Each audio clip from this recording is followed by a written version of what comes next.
it's money trying to buy the game. Yeah. It's trying to buy respectability. In a Florida courtroom where the tension was almost unbearable, 85-year-old Jack Nicklaus embraced his family and friends as the jury finally delivered its verdict, bringing an end to one of the bitterest feuds in golf history. The legend, the man with 18 major titles to his name, had just scored a stunning $50 million victory, not against a rival player, but against the very company that bears his own name. The game of golf we played was because we loved the sport. Absolutely. We never played it for money. Absolutely. This wasn't just about money. It was about something far more valuable, his reputation and his legacy. The verdict sent a clear message, correcting a narrative that had threatened to define him in the twilight of his life, a story built on lies, betrayal, and an attempt to silence the Golden Bear himself. It was a fight he refused to lose, and the way he fought back revealed a truth far more painful for his opponents than any financial loss. The saga that led to this dramatic moment had been simmering for years, a web of business disputes and personal grudges. It all began back in 2007 when Nicklaus sold the rights to his name, image, and his renowned golf course design business to a new entity, Nicklaus Companies, for $145 million. The deal was backed by billionaire banker Howard Milstein, and at the time, it seemed like a smart move, a way to secure his brand's future. But the relationship soured quickly. What started as a business partnership turned into a personal war. After stepping down as an executive in 2017, Nicklaus was bound by a 5-year non-compete clause. When that period expired in 2022 and Nicklaus tried to reclaim his independence, everything exploded. Nicklaus Companies, led by Milstein, sued him in New York, accusing him of diverting business opportunities. But that was just the beginning of a much darker campaign, one aimed not only at his professional credibility, but at his character itself. At the heart of the attack were 2 vicious accusations designed to destroy his image completely. The first was a bombshell that Jack Nicklaus, a lifelong icon of the PGA Tour, had considered a $750 million offer to become the public face of the Saudi-funded LIV Golf League.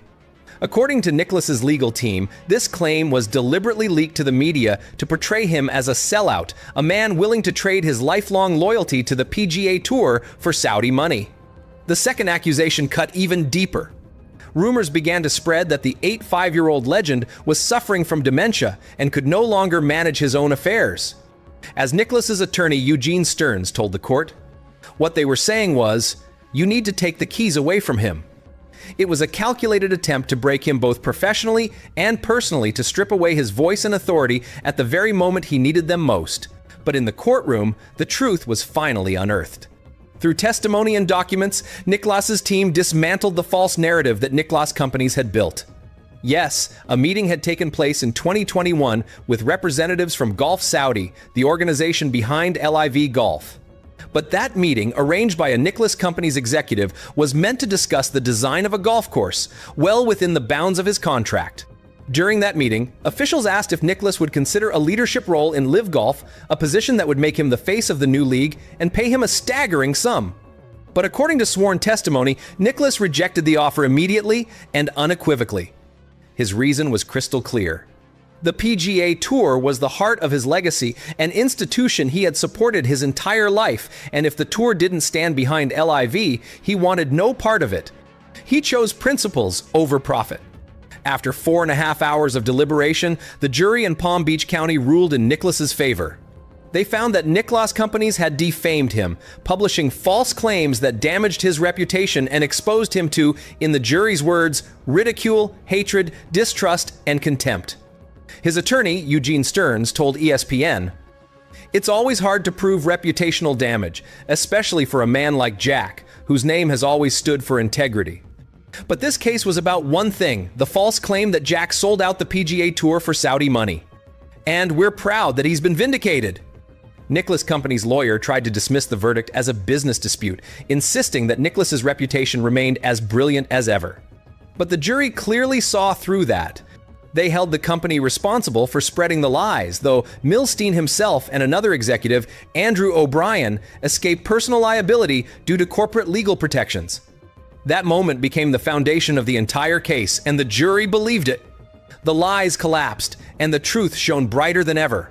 This verdict marks the climax of a years-long legal battle fought across multiple courts. In July 2024, an arbitrator in Florida had already ruled that Nicklaus was no longer bound by his non-compete clause, freeing him to design golf courses again. Then, in April 2025, a New York judge confirmed that he also had the right to use his own name, image, and likeness, effectively reclaiming his identity. Nicklaus Companies still owns the trademarks for apparel and equipment under the Golden Bear brand, but the man himself is now free. So what's next for the Golden Bear? At 85, Jack Nicklaus has proven that his fighting spirit is still alive, not just on the course, but in the courtroom. He's cleared his name, defended his legacy, and reminded the world that integrity still matters. The $50 million verdict is more than just money. It's a message that truth still wins, even against power, and that some legends can't be silenced. In the twilight of his life, Jack Nicklaus has done what he's always done best. He stood tall, stayed true, and walked away a champion.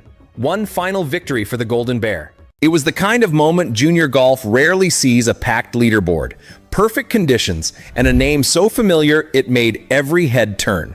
The cameras weren't just rolling, they were searching for history. And then, in the space of a few hours, Charlie Woods delivered it. The son of one of the greatest golfers to ever live stepped onto the first tee, and by the time he walked off the 18th green, the golf world had a brand new headline. This wasn't just another junior win. This was the breakthrough. From the very start of the tournament, Charlie's game looked sharp, controlled, and fearless. Each swing carried that same effortless tempo fans remember from his father's prime, yet there was a distinct stamp of individuality. He strung together birdies, stayed patient through the inevitable challenges, and closed with a dominant under-par finish. It wasn't a squeaker, it was a statement.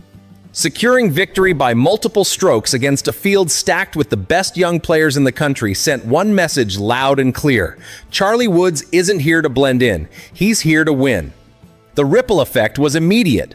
Overnight, his position in the junior world rankings rocketed upward, vaulting him into the conversation for the sport's most prestigious upcoming events. For any teenager, this would be career-changing. For the son of Tiger Woods, it meant stepping into a spotlight that had been waiting for him since the day he first picked up a club.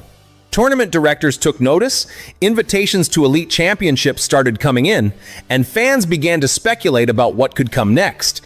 And yet, beyond the numbers, beyond the trophies, the real story was in the atmosphere. Crowds followed every hole, media lined up for quotes, and fellow players felt the weight of his presence. In one weekend, Charlie didn't just win a title, he shifted the narrative. For years, the question was if he could ever emerge from his father's shadow. Now, after this breakthrough performance, the golf world had its answer.